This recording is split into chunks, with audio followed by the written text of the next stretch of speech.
রামগিরি মহারাজ, নূপুর শর্মা কিছুদিন আগে এরা বললো না, এদের জন্য আমাদের এক প্ল্যাটফর্মে হয়ে তাদের অবশ্যই তাদের জন্য স্লোগান উঠানো দরকার যে তারা যাতে। আলহামদুলিল্লাহ, আপনি ভালো আছেন? আলহামদুলিল্লাহ ভালো। বলেন কি খবর? একটা বিষয় আপনার জানবার ছিল। হ্যাঁ বলেন। যেমন আপনার পৃথিবীতে আমরা একটা ধর্ম পেয়েছি, হ্যাঁ, ধর্মটার নাম হচ্ছে ইসলাম। হ্যাঁ, হ্যাঁ। তো এই ধর্মটা আপনার যিনি নিয়ে এসেছেন তিনার নাম হচ্ছে আপনার জগৎগুরু মোহাম্মদ। হ্যাঁ অবশ্যই। তো জগৎগুরু মোহাম্মদকে নিয়ে আমরা পৃথিবীর সকল মানুষ, ইসলাম ধর্মের মানুষ, তিনাকে অনেক শ্রদ্ধা করি, ভালোবাসি। হ্যাঁ অবশ্যই, ভালোবাসা দরকার। তো তিনাকে নিয়ে অন্য অন্য ধর্মের লোক যেমন আপনার কুবার্তারা, গালি গুলুজ এই জিনিসগুলো করে, তারা কি ঠিক করে? আমাদেরকে যারা আমাদের গুরুকে নিয়ে কুবার্তারা কুকথা বলে গালি দেয়, তাদের প্রতি আমরা যেন কোনো আইনগত কোনো যদি ব্যবস্থা পেতাম কিংবা কোনো উপকার পেতাম আইনগত, তো আমাদের কেমন? খুব সুন্দর কথা। তো বিষয় এটাও একদম নিঃসন্দেহ কথা যে আমরা ইসলাম ধর্ম পেয়েছি জগৎগুরু মোহাম্মদের জন্য। শুধু ইসলাম যে আমরাই পেয়েছি তা নয়, এমনকি যে সমগ্র বিশ্বকে সৃষ্টি করেছেন আমার আল্লাহ পাক ওই মোহাম্মদ সাল্লাল্লাহু তাআলা আলাইহি ওয়াসাল্লামের ওসিলাতেই সৃষ্টি করেছে।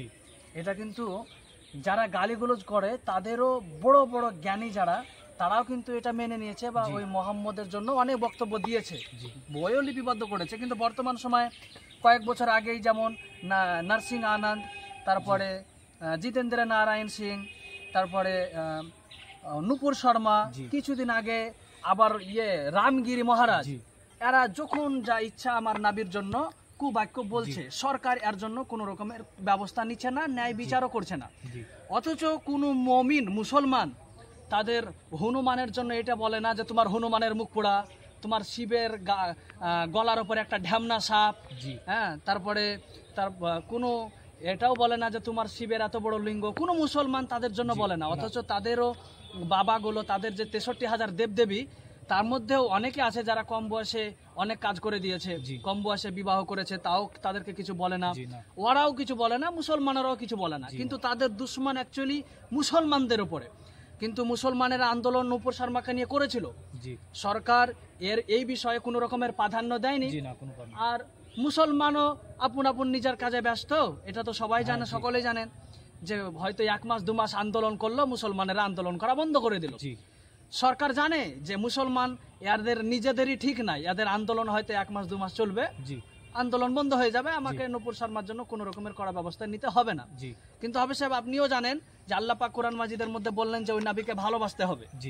আদত ভালোবাসা এটা নয় যে আমার নবীর জন্য কেউ কথা বলবে আর আমি শুনে সেটাকে চুপ থাকবো। তো আমাকে আপনাকে দরকার যে এই যে রামগিরি বলল তার জন্য আন্দোলন করা, তার শাস্তির ব্যবস্থা নেওয়া, শাস্তির বার্তা উঠানো, স্লোগান তোলা।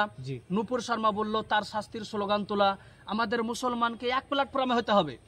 আমরা মুসলমান এক প্ল্যাটফর্মে হয়ে যদি আমরা আন্দোলন করি, আমরা স্লোগান যদি দিই, তো এ সরকার বাধ্য। তবে হ্যাঁ, একটা কথা বলি, পৃথিবীতে জীবনে মিথ্যা কথা না বলা আর পবিত্র পুরুষ একটাই পুরুষ, যিনার নাম হলো মোহাম্মদ। উনাকে বুঝতে হলে ওই গোমূত্র পান করে কিন্তু উনাকে বোঝা যাবে না, এটা কিন্তু মাথায় রাখতে হবে।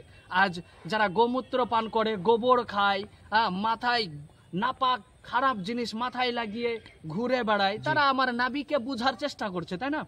তো তারা নাবিকে কিভাবে বুঝবেন? সম্ভব নয়। নাবিকে বুঝতে হলে তাকে পাক পবিত্র পরিষ্কার পরিচ্ছন্ন হয়ে সঠিকভাবে মুসলমান হয়ে নাবিকে বুঝতে হবে, তবে গা নাবিকে বুঝতে পারবে। তবে হবে সাহেব, আপনাকে বলি যে বর্তমান সময়ে যে রামগিরি মহারাজ, নূপুর শর্মা কিছুদিন আগে এরা বললো না, এদের জন্য আমাদের এক প্ল্যাটফর্মে হয়ে তাদের অবশ্যই তাদের জন্য স্লোগান উঠানো দরকার যে তারা যাতে ভবিষ্যতে আমার নাবির জন্য এরকম কুবার্তারা না বলে থাকে।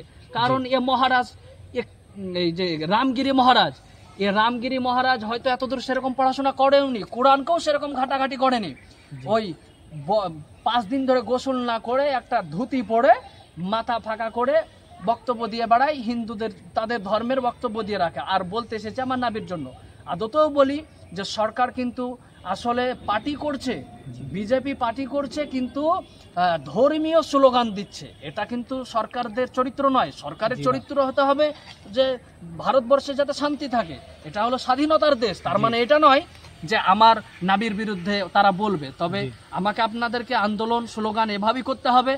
আর আপনিও আলিম ওলামাদেরকে, যে মহল্লায় আপনি থাকবেন, যেখানে আপনি প্রোগ্রামে যাবেন, কথাবার্তা বলবেন, সেখানে অবশ্যই মেসেজ দিবেন যে এই সকল নাপাক, এই সকল গরু ছাগল যারা রামগিরি, নুপুর শর্মা, জিতেন্দ্র নারায়ণ সিং, নারসিং আনন্দ যারা আমার নাবির বিরুদ্ধে বলছে, তাদের জন্য যাতে করে আমরা কড়া ব্যবস্থা নিতে পারি, আর ভবিষ্যতে তারাও যাতে ভাবে এবং তাদের সন্তান আদিদারাও যাতে চিন্তায় পড়ে যায় যে ছিলেন মোহাম্মদ একজন জিনার কারণে এই ভারত পৃথিবীকে সৃষ্টি করা হয়েছে এবং মুসলমানেরা তাকে সঠিকভাবে ভালোবাসে।